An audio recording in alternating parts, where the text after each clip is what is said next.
It is sometime around the 1230s. The air is thick with incense and suspicion.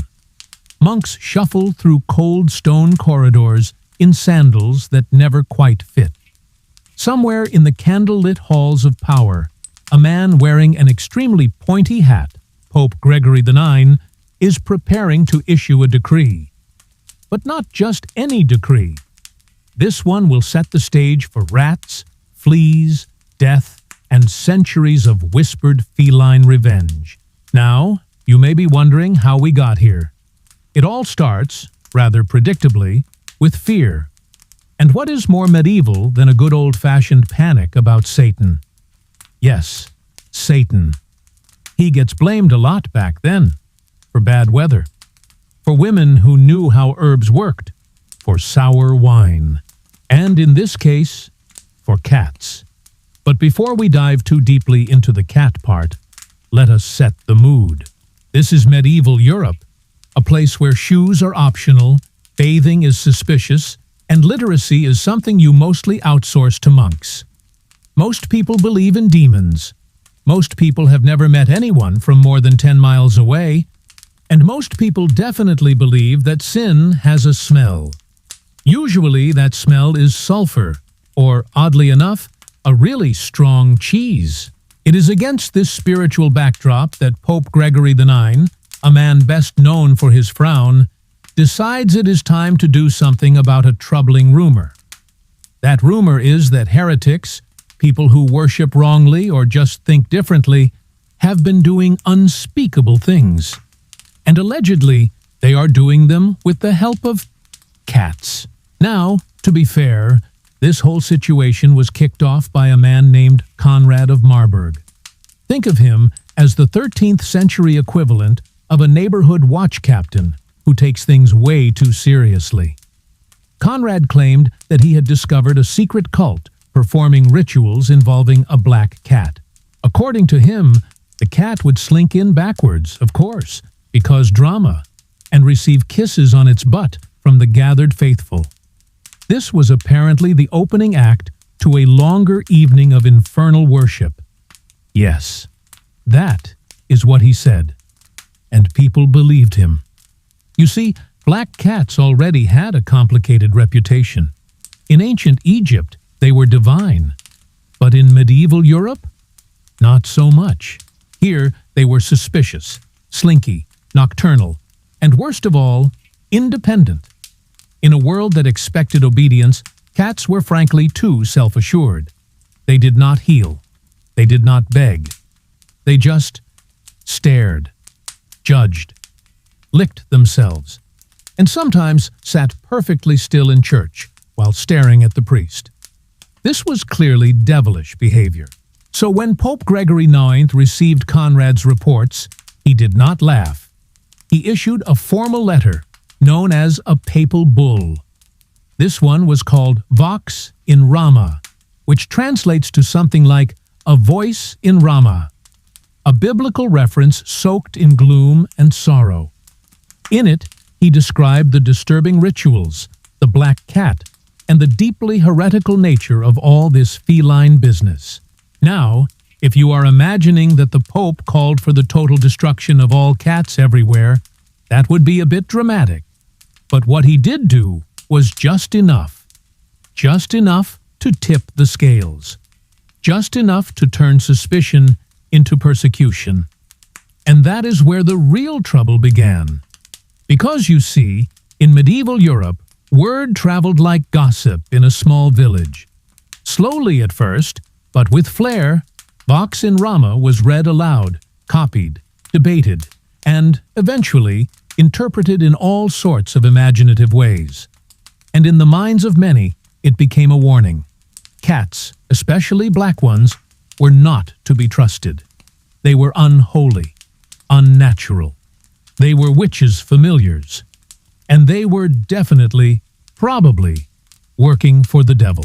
So people did what medieval people often did when they misunderstood something. They panicked, and then they started killing cats. It did not happen all at once, of course. There was no formal cat apocalypse day, though that would have at least been more organized. Instead, it happened gradually, like an overcooked stew, bubbling quietly, picking up speed, and smelling worse as time went on. In cities and towns across Europe, especially in regions already teetering on the edge of superstition, cats began to disappear. Some were hunted, others were burned, and many more were simply driven away, fleeing human settlements and hiding where paws could not be easily caught. One might assume someone would raise their hand and say, "Wait a moment, should we be doing this? Weren't cats sort of useful?" But alas, logic was not particularly fashionable that season. Instead, the church doubled down on its moral mission, and the people, bless their itchy woolen tunics, followed. To be clear, not everyone was on board. Some parts of Europe held on to their cats, especially in port cities where grain needed guarding and sailors liked a good mouser. But the mood had shifted. Cats were now a symbol of evil. And if there is one thing medieval Europe loved more than soup, it was identifying symbols of evil and setting them on fire. But as the cats vanished, something else quietly moved in. You see, when you remove the predator, the prey throws a party. And the prey in this case was not rabbits or songbirds. No, it was rats. Filthy, wiggling, opportunistic rats. And where rats go, fleas are sure to follow. And those fleas, well, they had plans of their own. But that is a story for the next section. Before we go, let us just sit for a moment with the absurdity of it all. The Pope did not set out to doom millions of people. He did not wake up and think, "Today, I will unwittingly create the conditions for the worst pandemic in recorded European history." He just wanted to make a point about heresy, and maybe feel a little less uncomfortable about a story involving people kissing a cat's rear end.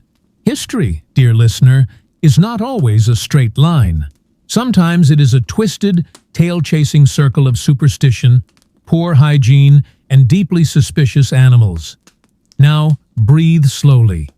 Let the mental image of a pointy-hatted man yelling about cats fade softly from your mind. And get ready, because in the next chapter, the fleas take center stage. Fleas, nature's tiny vampires.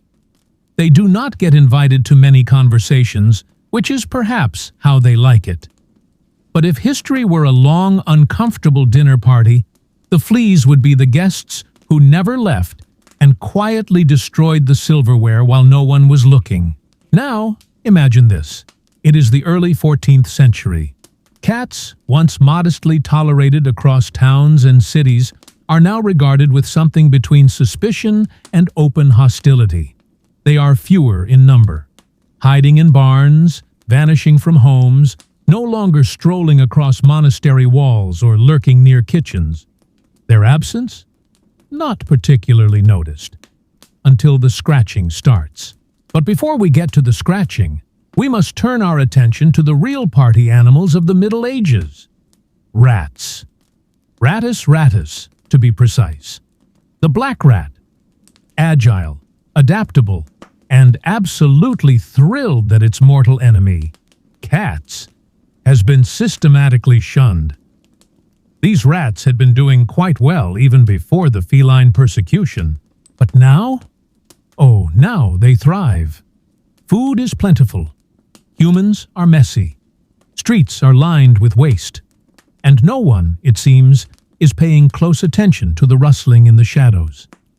Enter the fleas, specifically Xenocilla chiopus, which, despite its name sounding like a particularly bad magician, is a plague-carrying flea. Not just any flea. This one is special, a true connoisseur of rodent blood, but flexible enough to take a nibble from humans when the opportunity arises. These fleas had been around for ages, mostly minding their own sinister business on the backs of rats. But conditions were changing. Europe was becoming an all-you-can-eat buffet. Docks were crowded, homes were cozy, and most importantly, there were a lot more rats than usual. Now, in case you are still picturing fleas as minor annoyances, let us clarify. These were not just itchy inconveniences. These fleas carried something, Yersinia pestis, a bacterium with truly tragic ambitions. When a flea bit an infected rat, it ingested the plague. The bacteria then multiplied inside the flea's gut until it blocked the poor thing's digestive tract. Starving and desperate, the flea would try to feed, but it could not swallow. Instead, it regurgitated plague-infested saliva back into the bite wound. A charming and efficient delivery system, if you think about it.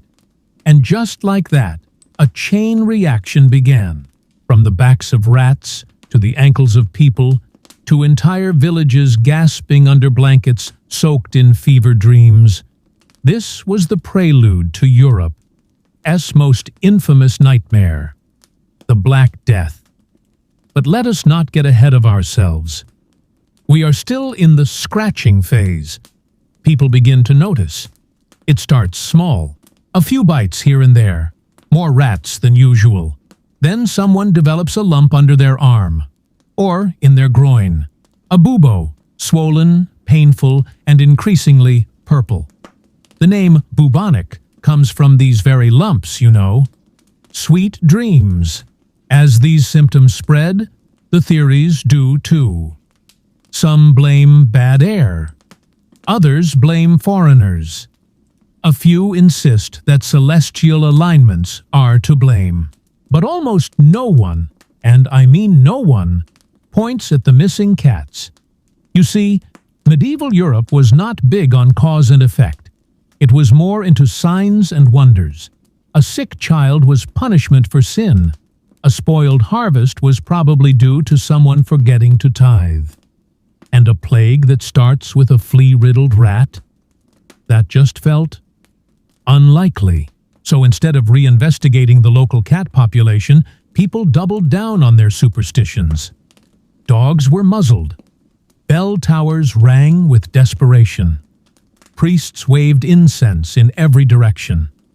And somewhere, a weary monk whispered, "Perhaps we should not have burned the cats." But by then, it was too late. The plague spread with terrible efficiency. Ports first, merchant towns, then the countryside.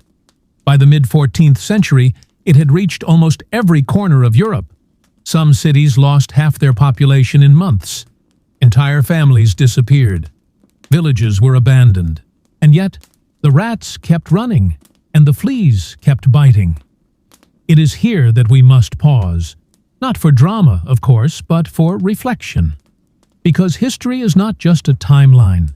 It is a patchwork quilt of regrettable decisions, bad communication, and deeply unhygienic living conditions. The banning of cats, in retrospect, was not the cause of the Black Death, but it certainly did not help. Removing a key predator from an ecosystem already teetering on the edge? That is rarely a good idea. And let us not forget the psychological toll. As more people died, the living grew more fearful, more superstitious, more itchy. You might be tempted to ask, did anyone ever connect the dots? Did someone stand up in a crumbling town square and say, "You know, we used to have cats, and when we had cats, we did not have quite so many rats. And when we had fewer rats, we had fewer fleas, and when we had fewer fleas..." Sadly, no such town crier existed. The realization would take centuries. Generations would pass before science, that slow and skeptical friend, came along and gently suggested we try washing our hands and maybe stop bleeding people with leeches. But here in the 1300s, none of that wisdom has arrived yet. Instead, Europe stumbles forward, eyes watering, hearts heavy, and hands clasped in prayer. And somewhere, just beyond the edge of the torchlight, a single flea rubs its legs together and hops onto another warm, unsuspecting host. Ah, history. Before we drift into the next section, take a moment to breathe. Inhale, exhale. Imagine a monastery wall covered in vines. A rat scurries along its edge, triumphant and unchallenged. And in a distant corner, a lone black cat watches, waiting. Because cats, as you will soon see, do not forget. In the next segment, we explore the trinity of rodents, regret, and religion, a deeply unfortunate mix for any civilization hoping to survive. So, here we are. The rats are winning. The fleas are feasting. The bodies are piling up. And Europe, bless its woolen socks and uneven cobblestones, is deep in the throes of the Black Death. Now, you would think that at this point, amidst the rot and ruin, someone might pause and consider what could be done.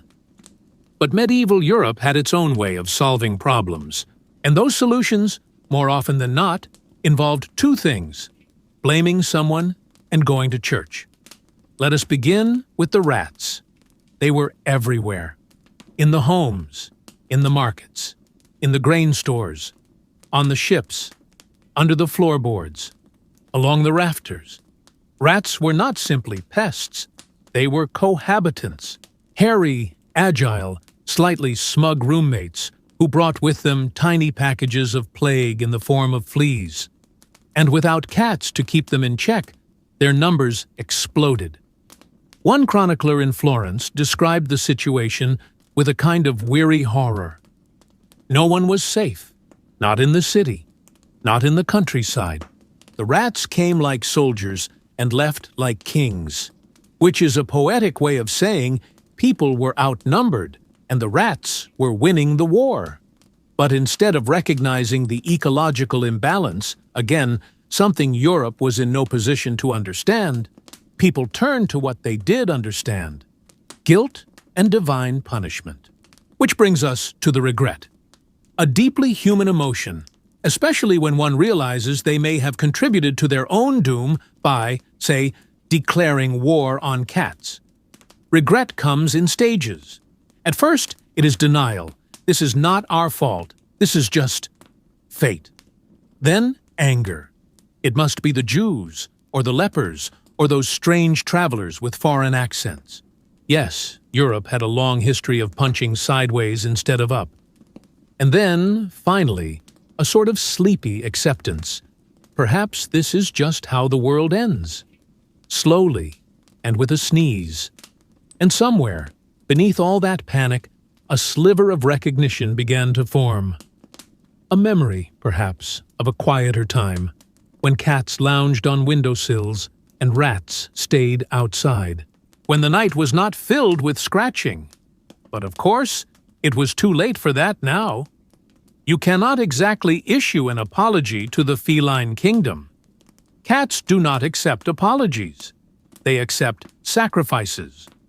Now, to the religion part, because no medieval crisis is complete without a generous helping of theology. The church, understandably, was overwhelmed. Priests were dying in droves. Monks fled monasteries. Entire convents vanished. Last rites were being administered by children.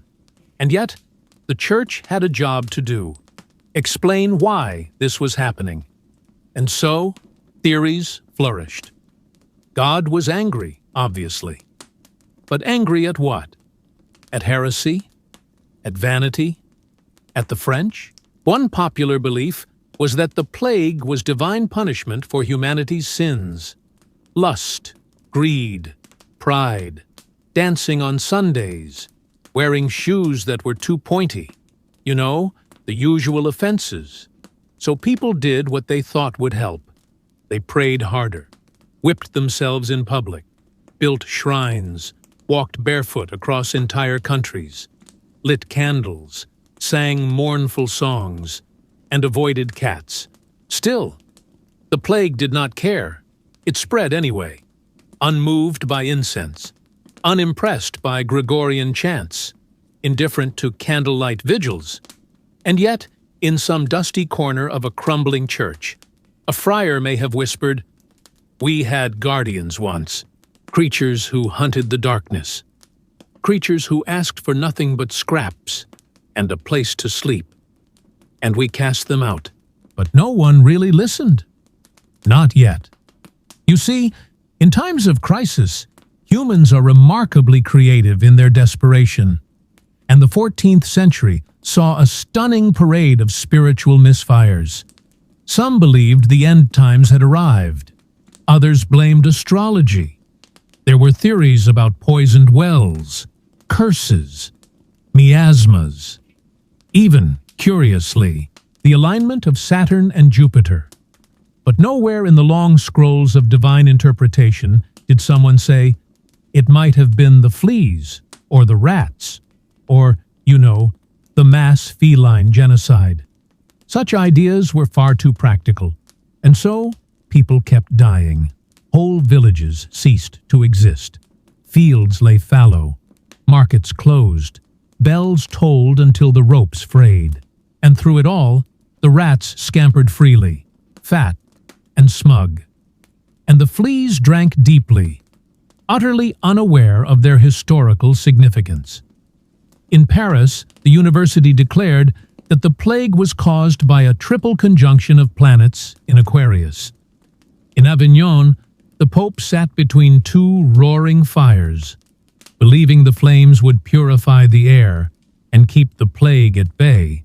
It did not, but it probably kept him warm. In London, people began to bury their dead in great pits. Silent processions moved through the streets. No songs, no laughter, just the creak of carts and the shuffle of the half-living. And still, the church continued to issue pronouncements. Confess, repent, avoid the sinful, and please, for the love of God, do not bring back the cats, because some ideas die harder than others. But not everyone followed that advice. In the far corners of the continent, in small port towns and hidden valleys, some people remembered the old ways, the silent watchers, and they began, quietly, to let the cats return. First in the barns, then in the kitchens, then on the rooftops. And wouldn't you know it, the rats grew nervous. The fleas got fewer, and in some places, the scratching stopped. But that is a tale for later. For now, let us rest in this uneasy silence, the kind that follows too much grief, the kind where memory and regret settle like dust on a cathedral bench. History, you see, is not just about events. It is about people doing their best with bad information, about systems creaking under the weight of their own ignorance, and about cats quietly biding their time.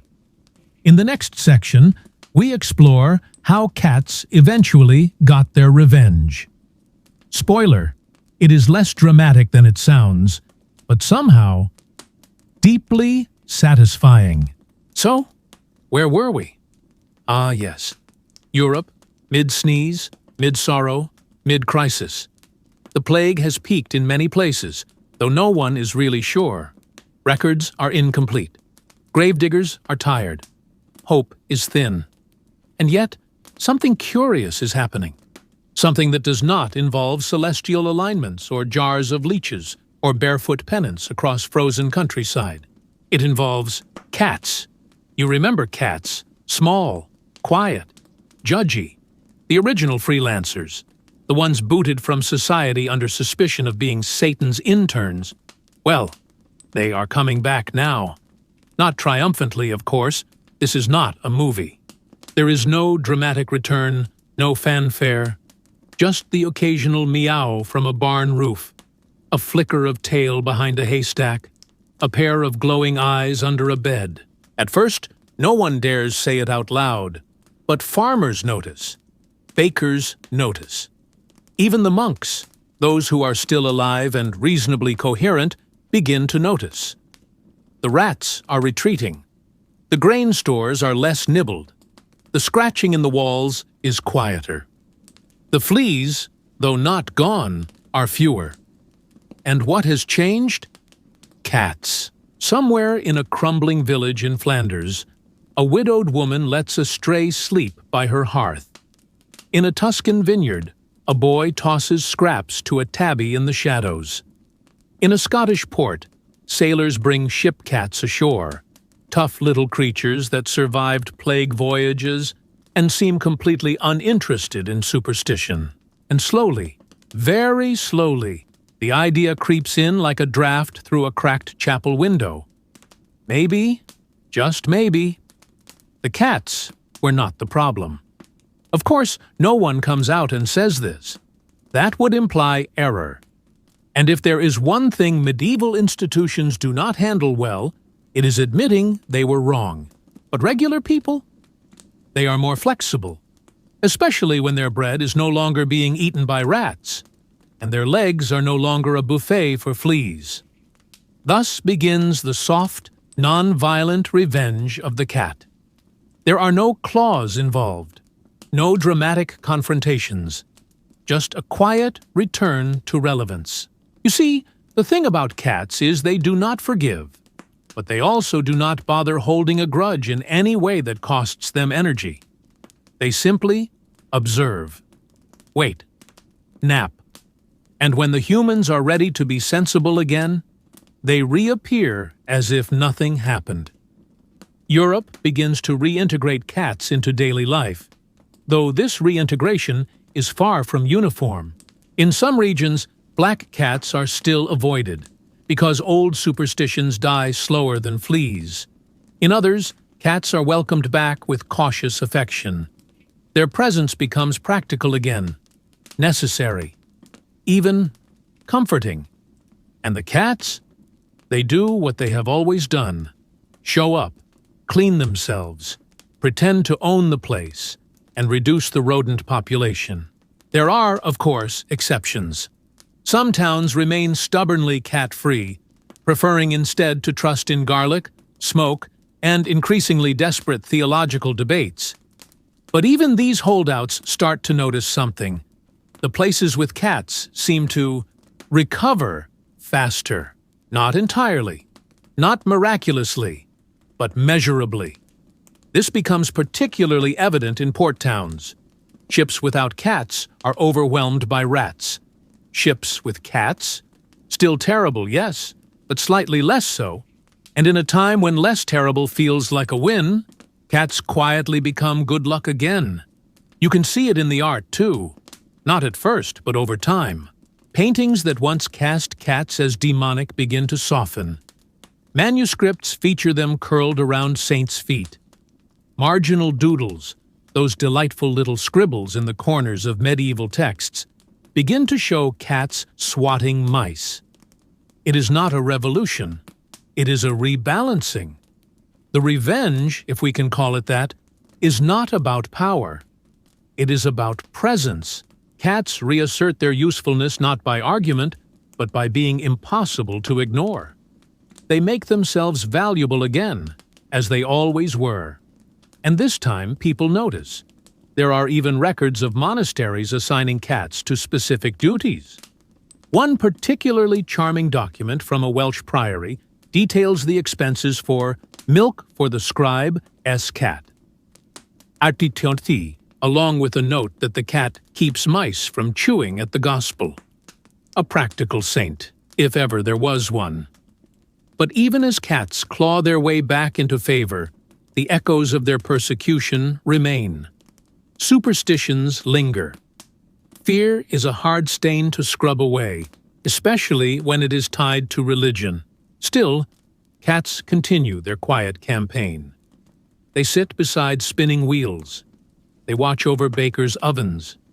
They curl up in market stalls. And they never say, "I told you so." They do not need to. Their very presence is a reminder. A correction. A small, furry footnote in the long, rambling scroll of human folly. And so, Europe adjusts. Rats decline. Fleas regroup. The plague recedes. Not vanishes, mind you, but lessens. It becomes endemic, rather than apocalyptic. Life, in its stubborn way, resumes. And in the corners of that life, there are cats. doing what they do best, watching, judging, and occasionally blessing a human with their proximity. The Church, for its part, never fully revises its stance. It simply stops mentioning the cat thing, much like a relative who caused a family incident at a wedding and now quietly brings pie to every holiday. No apology, just presence. Eventually, science arrives, centuries later, with microscopes and journals, and the slow, methodical work of figuring out that Yersinia pestis is a bacterium, that fleas are vectors, that rats are hosts, that cats are just cats, innocent, efficient, slightly aloof biological control agents. Modern scholars look back on the cat ban with a mix of amusement and horror. It seems obvious now, but hindsight, like a cat, often arrives after the damage is done. So, what did we learn? Well, not much at the time, but with patience, we came around. The Pope banned cats. The fleas rejoiced, the rats multiplied, and the plague took its toll. But eventually, the cats returned. They did not need banners, or speeches, or apologies. They needed only time, and a few good places to nap. As we drift toward the next chapter, a slow march through contagion and confusion, let your mind settle on the image of a cat, curled beside a flickering lantern, quietly reclaiming the world one rat at a time. Recovery is rarely a moment. It is a fog. It rolls in slowly, unpredictably, and not all at once. One village wakes up, finds the silence less oppressive. Another buries its last body and plants something green. And still another simply forgets what day it is and keeps on surviving.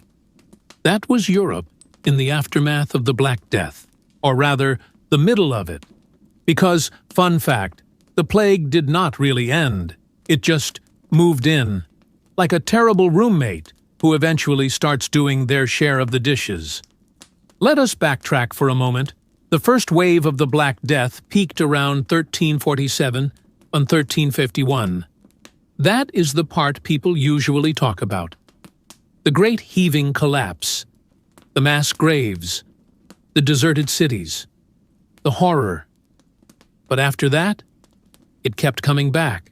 Not as dramatically, perhaps, not as universally, but enough to keep everyone on edge for centuries.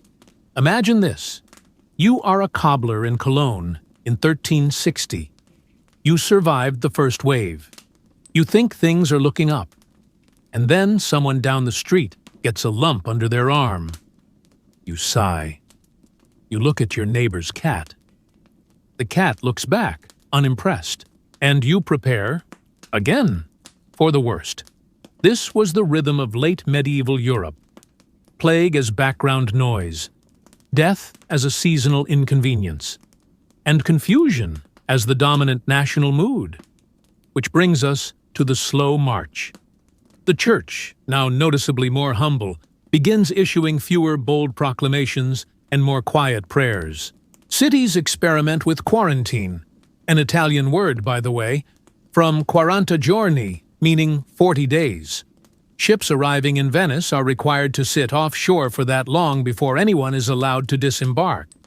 A simple idea, born from desperation, and surprisingly effective. By medieval standards, that is. But understanding the why of plague still eludes everyone.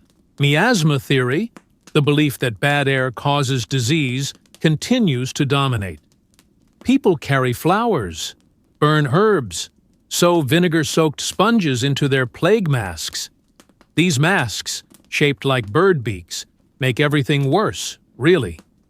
Imagine being sick, and your doctor shows up looking like a cursed stork, and yet the masks help, not because of the herbs, but because they cover the face. Reduce droplets spread. Accidental science, cloaked in superstition. You see, history does not always require understanding to stumble into improvement.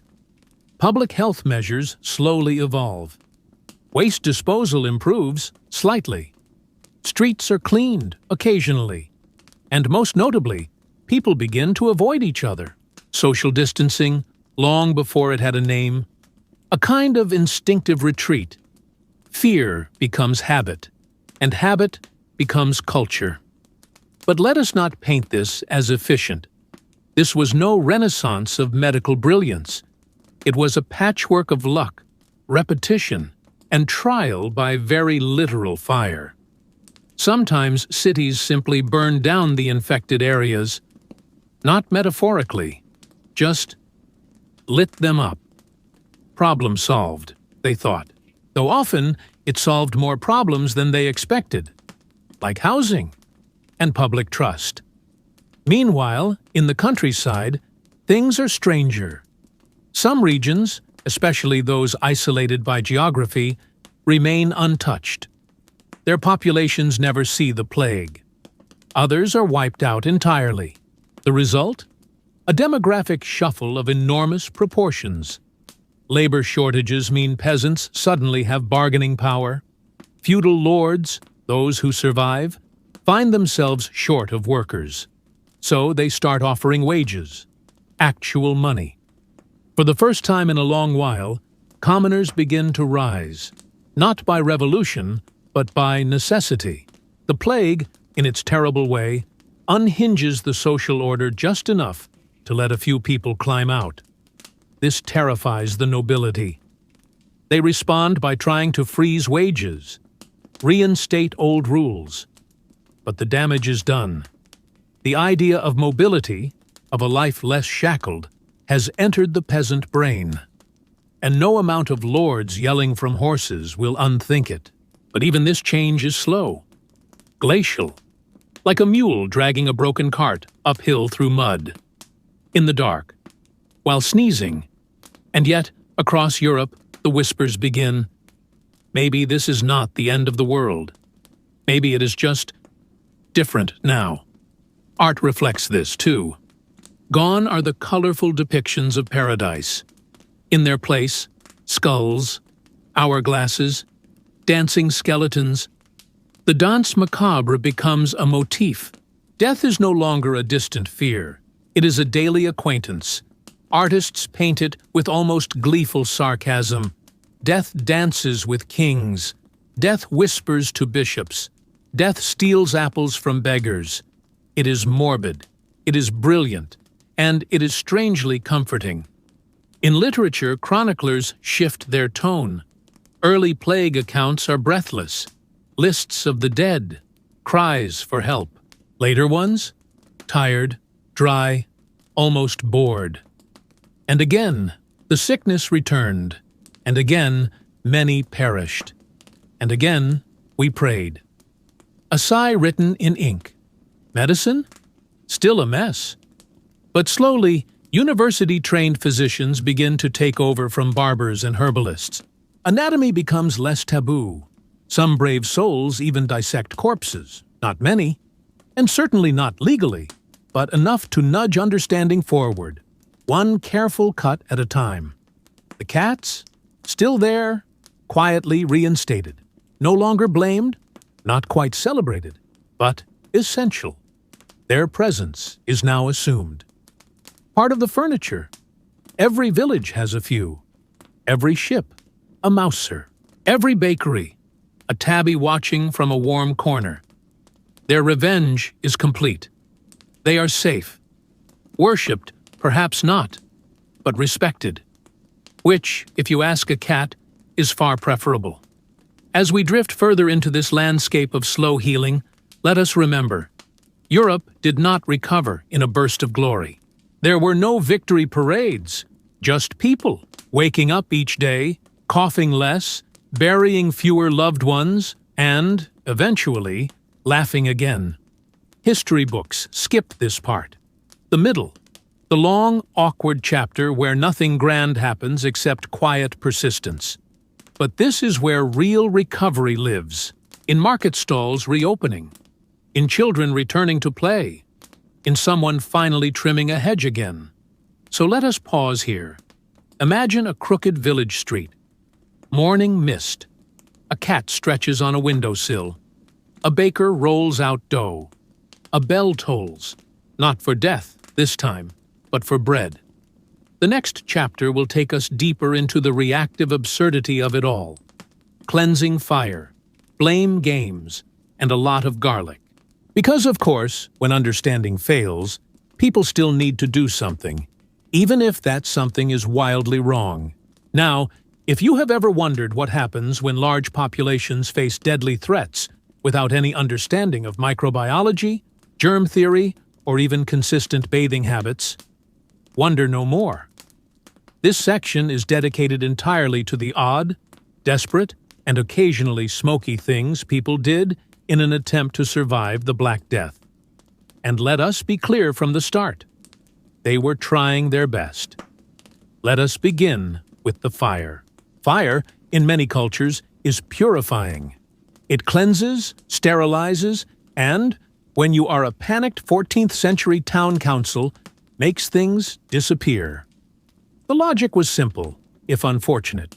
If sickness lingered in objects, in air, or on surfaces, all vaguely defined concepts back then burning those objects could chase it away. So they burned things, lots of things, entire households, if the resident had died suspiciously.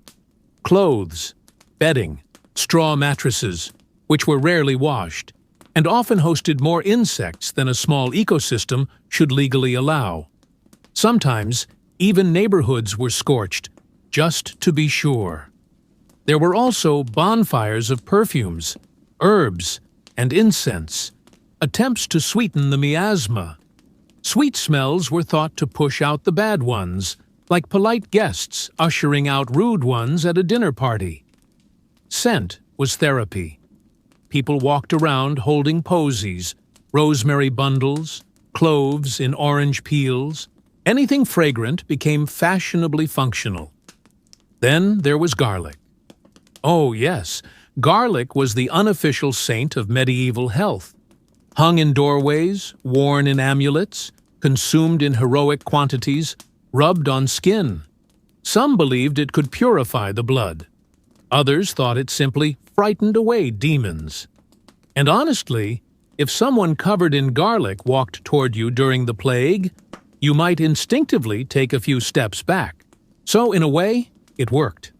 Garlic was joined by vinegar, onions, leeches, and wine. These were part of what passed for medicine.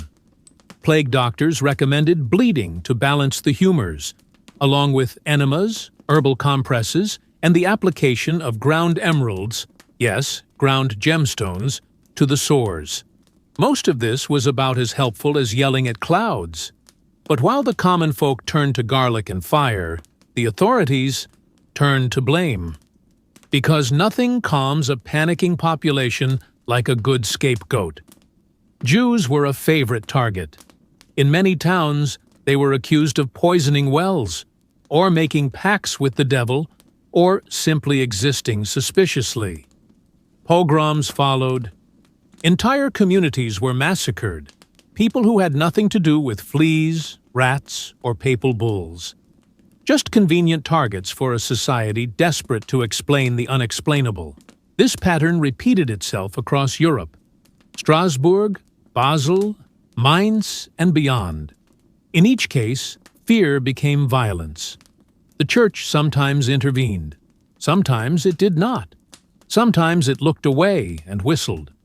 Other scapegoats included lepers, foreigners, beggars, women with opinions, and, still, occasionally, cats.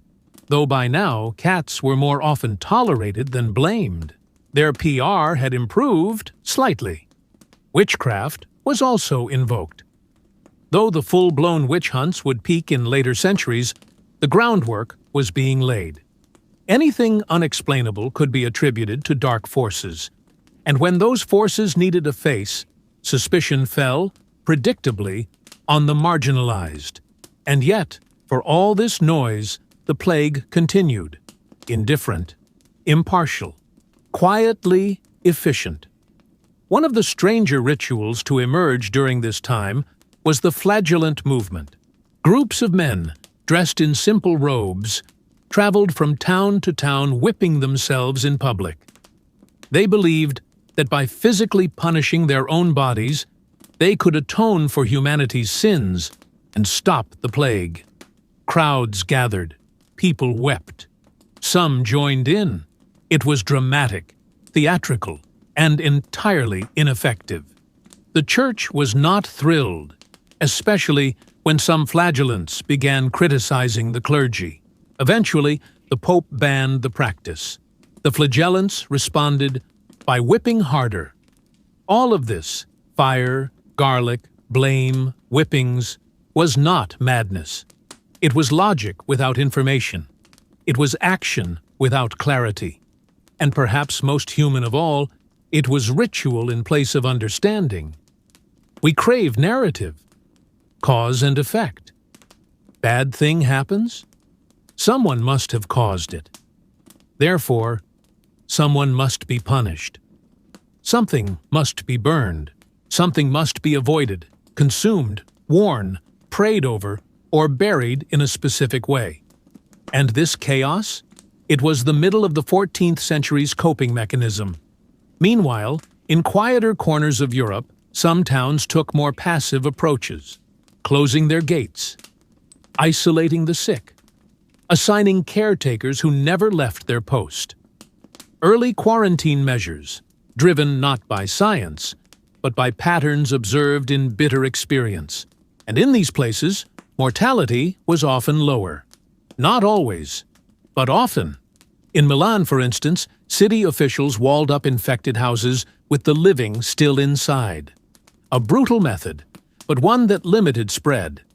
The morality of it was, at best, ambiguous. The effectiveness? Surprisingly high. As the decades wore on, people began to notice small things. Places with cats did better. Dirty streets meant more rats. Quarantine helped. Travel spread illness. But these observations remained fragmented.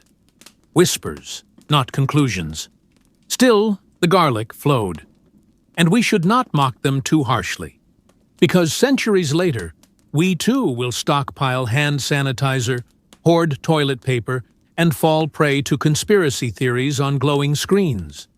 The tools change. The fears remain. Let us also not forget the psychological toll. Living under constant threat, losing half your family, watching your priest die, your neighbor burn, your doctor fail, this leaves marks. Europe's collective consciousness was reshaped. The arts grew darker. Faith grew more personal. Humor became more fatalistic.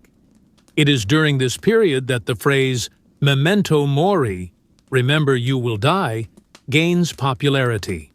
Not as a grim warning, but as a kind of philosophical shrug. A reminder to live while one can, to laugh a little harder, to perhaps pet a cat without accusing it of consorting with Satan. Which brings us to one last tool in this long, strange chapter: storytelling. People began to tell stories to make sense of the plague. Some were religious parables. Others, bawdy tales like those in The Decameron, written by Giovanni Boccaccio. That book, by the way, is structured around a group of people escaping the plague by hiding in a villa and telling each other stories. Fiction as escape. Laughter as medicine. And here we are, hundreds of years later, still doing the same thing. You, listening to this soft ramble about long-dead popes and surprisingly competent cats. Me, mumbling into the void like a tired monk trying to make sense of it all. As we close this section, picture this. A village square, just after rain. The sky gray, but calm. Smoke rising from a small cooking fire. A cat winding between table legs. A child chewing garlic because Grandma said it keeps the sickness away. Somewhere nearby, a man mutters about the alignment of Mars, and a woman whispers that perhaps the rats are to blame. No one knows anything. But they go on. Because that is what people do. So, centuries have passed. The plague still visits now and then, like a distant cousin who never quite leaves your family tree. But it no longer rules, no longer dictates. It lingers, yes, but quietly. And with time, endless, stubborn time, Europe forgets just enough to function again. And yet, some things are different now.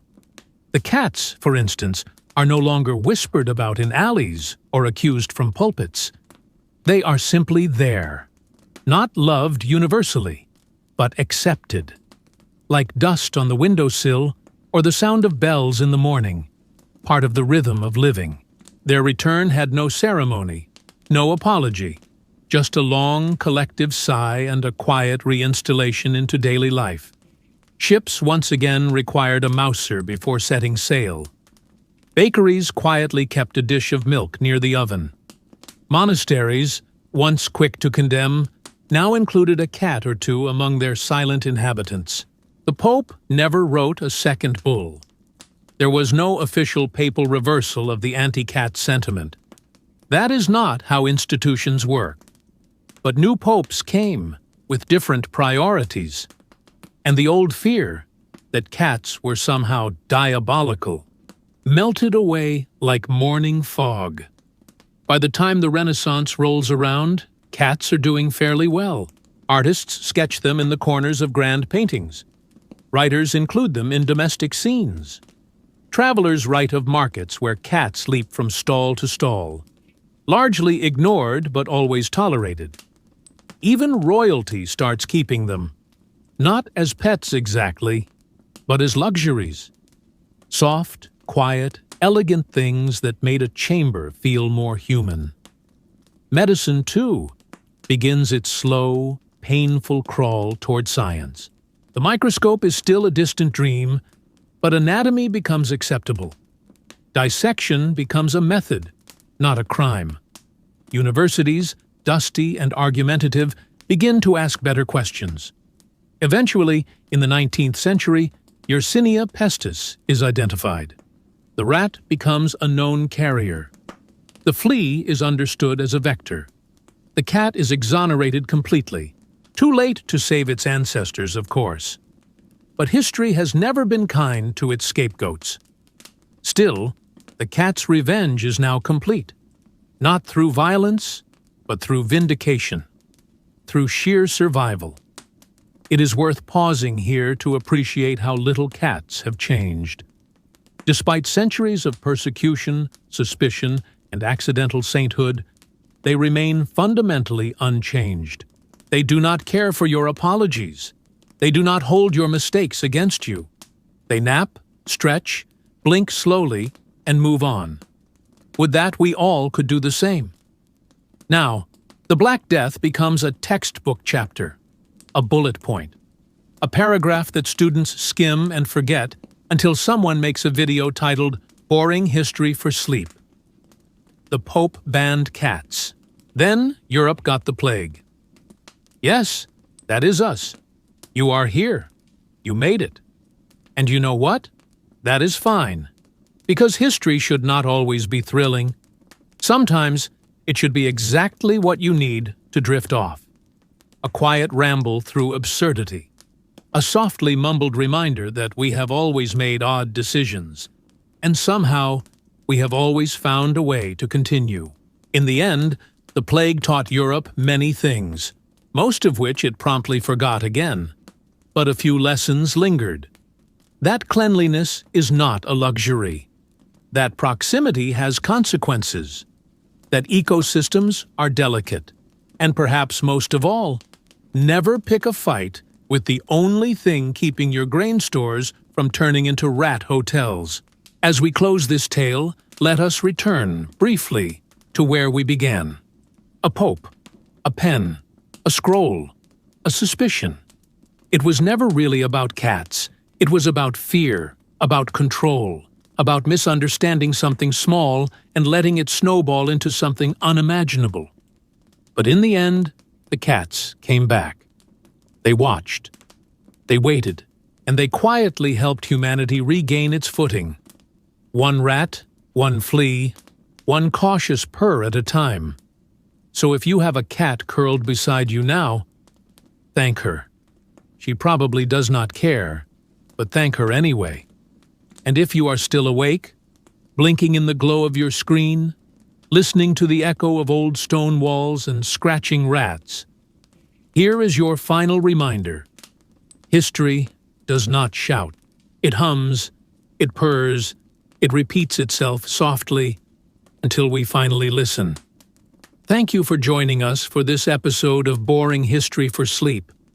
If this gentle wander through medieval plague, papal confusion, and feline vengeance helped you relax, even just a little, then consider subscribing for more. We tell the stories no one asked for, but you kind of needed. So next time the world feels loud, come back. We will be here, quietly rambling through the past, one sleepy sigh at a time. Subscribe now for more episodes of Boring History for Sleep.